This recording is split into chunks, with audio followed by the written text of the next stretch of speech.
Friends, ಎಲ್ಲರಿಗೂ ನಮಸ್ಕಾರ. ಕವಿತಾ ಪಾಕಶಾಲೆಗೆ ನಿಮ್ಮೆಲ್ಲರಿಗೂ ಸುಸ್ವಾಗತ. ಇವತ್ತಿನ ರೆಸಿಪಿ ಬಂದು ಒಂದು ಚಿಕನ್ ಗ್ರೇವಿ ಮಾಡ್ಕೊಳ್ಳೋಣ ಬನ್ನಿ. ಅದಕ್ಕೆ ಏನು ಬೇಕು ನೋಡೋಣ. ಇಲ್ಲಿ ನೋಡಿ, ಕಾಳು ಮೆಣಸು ಇಟ್ಕೊಂಡಿದ್ದೀನಿ, ಒಂದು 6ರಿಂದ 7 ಮೆಣಸಿನ್ಕಾಯಿ, ಕರಿಬೇವಿನ ಸೊಪ್ಪು, ಒಂದು 3 ಈರುಳ್ಳಿ, ಶುಂಠಿ, ಬೆಳ್ಳುಳ್ಳಿ. ಇದು 1 kg ಚಿಕನ್ ಇದೆ ಫ್ರೆಂಡ್. ನೀಟಾಗಿ ವಾಶ್ ಮಾಡಿ ಇಟ್ಕೊಂಡಿದ್ದೀನಿ. ನೋಡಿ, ಪುದೀನ ಒಂದು ಕೈ ಇದೆ, ಕೊತ್ತಂಬರಿ. ಇದು ಒಗ್ಗರಣೆಗೆ ಬೇಕಿದ್ದು ನಾನು ಹೇಳ್ತೀನಿ ಏನು ಮಾಡಬೇಕು ಅಂತ. ಸ್ಪೈಸಸ್ ಎಲ್ಲ ಇದೆ ಇಲ್ಲಿ: ಧನಿಯಾ ಪೌಡ್ರು, ಜೀರಾ ಪೌಡ್ರು, ಅರಿಶಿನ, ಗರಂ ಮಸಾಲ ಎಲ್ಲ ಇದೆ, ಖಾರದ ಪುಡಿ ಎಲ್ಲ ಇದೆ. ಈಗ ಹೇಗೆ ಮಾಡೋದು ನೋಡ್ಕೊಂಬನ್ನಿ. ಈಗ ನೋಡಿ, ಒಂದು ಕಡಾಯಿ ಇಟ್ಕೊಂಡಿದ್ದೀನಿ. ಕಡಾಯಲ್ಲಿ ಎಣ್ಣೆ ಹಾಕ್ಕೊಂಡು ಬಿಸಿ ಆದಮೇಲೆ ಎಲ್ಲ ಹಾಕ್ಕೊತಾ ಇದ್ದೀನಿ. ಇದು ಒಂದು ರುಬ್ಬಕ್ಕೆ 3 ಈರುಳ್ಳಿ, ಒಂದು 6ರಿಂದ 7 ಹಸಿಮೆಣಸಿನ್ಕಾಯಿ, ಶುಂಠಿ, ಬೆಳ್ಳುಳ್ಳಿ, ಹಸಿ ಕರಿಬೇವಿನ ಸೊಪ್ಪು ಹಾಕ್ಕೊತಾ ಇದ್ದೀನಿ. ಚೆನ್ನಾಗಿ ಫ್ರೈ ಆಗಲಿ. ನೋಡಿ, ಕಾಯಿ ಪೀಸ್ ಇದು, ಸ್ವಲ್ಪ ಕಾಯಿ ಪೀಸ್ ಹಾಕ್ಕೊತಾ ಇದ್ದೀನಿ. ನೋಡಿ, ನನ್ನ ಕೈಲಿ ಒಂದು ಏಡಿ ಆಗೋಷ್ಟು ಪುದೀನ, ಕೊತ್ತಂಬರಿ ಇದೆ.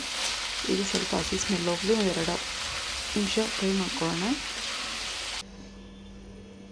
ಇದೆಲ್ಲ ಒಂಚೂರು ತಣ್ಣಗಾಗಲಿ ಫ್ರೆಂಡ್ಸ್. ತಣ್ಣಗಾದ್ಮೇಲೆ ಪೇಸ್ಟಾಗಿ ರುಬ್ಕೊಂಬರೋಣ.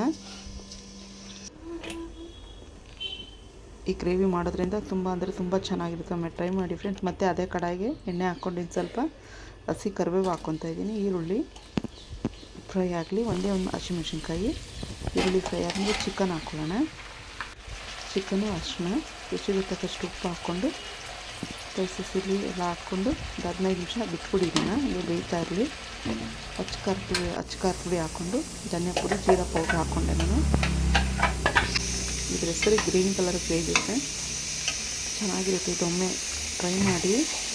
ಪೂರಿಗೆ, ಚಪಾತಿಗೆ, ದೋಸೆಗೆ ಎಲ್ಲದಕ್ಕೂ ಚೆನ್ನಾಗಿರುತ್ತೆ. ಅನ್ನ, ಮುದ್ದೆ ಎಲ್ಲದಕ್ಕೂ ಚೆನ್ನಾಗಿರುತ್ತೆ. ಒಮ್ಮೆ ಟ್ರೈ ಮಾಡಿ. ವಿಡಿಯೋ ಇಷ್ಟ ಆದಲ್ಲಿ ಒಂದು ಲೈಕು, ಶೇರ್ ಮಾಡಿ ಫ್ರೆಂಡ್. ಸಬ್ಸ್ಕ್ರೈಬ್ ಮಾಡ್ಕೊಳ್ಳಿ. ಈಗ ನೋಡಿ, ಗರಂ ಮಸಾಲ ಹಾಕ್ತಾಯಿದ್ದೀನಿ ಒಂಚೂರು. 15 ನಿಮಿಷ ಫಸ್ಟೇ ಕುಕ್ ಆಗಿದೆ. ಈಗ ಇನ್ನೊಂದು 10 ನಿಮಿಷ ಬೇಯಿಸ್ಕೊಳ್ಳೋಣ. ತುಂಬ ಚೆನ್ನಾಗಿರುತ್ತೆ. ಮತ್ತೊಂದು ವಿಡಿಯೋದಲ್ಲಿ ಮತ್ತೆ ಸಿಗೋಣ ಫ್ರೆಂಡ್ಸ್. Bye friends.